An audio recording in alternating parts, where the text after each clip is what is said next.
What's up, everyone? This is SNA exclusive from MaddenSchool.com. I'm here to talk to you guys today about the 4-3 odd cover 3 buzz.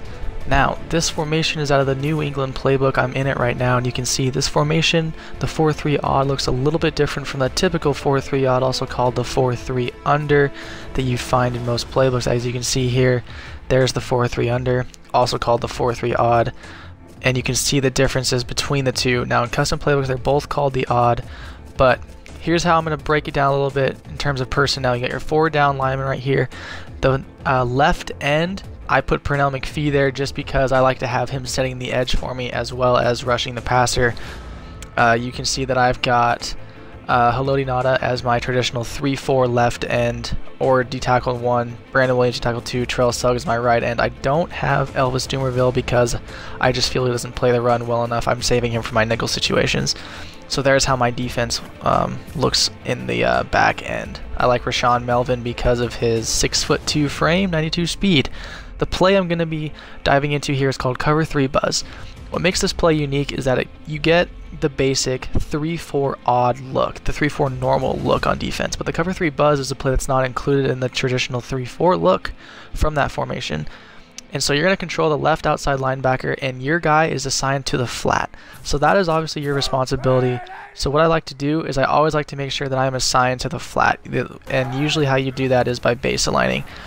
And before the snap, if it's in a run formation, I like to hold down on the left stick just a little bit so that at the start of the snap, my guy automatically shoots the gap between the D tackles there on the right side. You can see you get your 3-4 odd look there, a very balanced formation, but you're going to be playing a cover 3 behind it. This also allows you to play a cover 4 and switch up to a cover 4 without anyone noticing.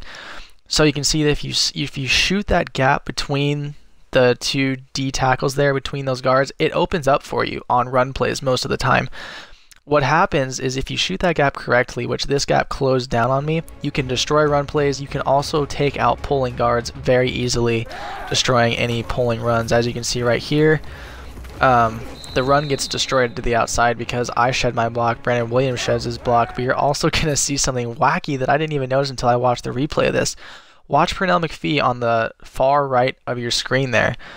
The CPU is actually going to glitch and allow Frank Gore to get outside by spinning him around. You see how he just does that? Adam Snyder's just like, oh, you're out leveraging me. Let me just spin you so that Frank Gore can now get to the outside. It's just one of the ways that the CPU cheats in this game.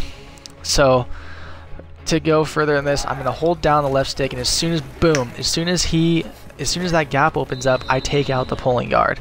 Now you're going to see Darian Stewart, of course, the CPU's cheating you to get good runs and good plays. You're going to see that I take out the pulling guard. This play is dead. This play should be dead. Darian Stewart has outside contain by default.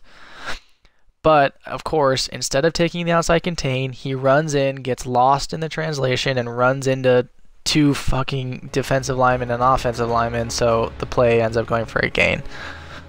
Whatever. So as you can see here, if you hold, also another benefit of holding down is you get a head start towards the flat. So if you see a guy going out in the flat, you can get out to the flats very easily. And then you're going to see it again here. It's just going to be another play, like it's automatically a passing play. Now I can just kind of roam. That's kind of the freedom that being in a flat zone gives you. You have the freedom to go outside of your zone, because how many people online just throw to the flats compared to how many guys online throw to those hook zones? You want the CPU playing those hook zones, and then you can roam and cover people who are uncovered.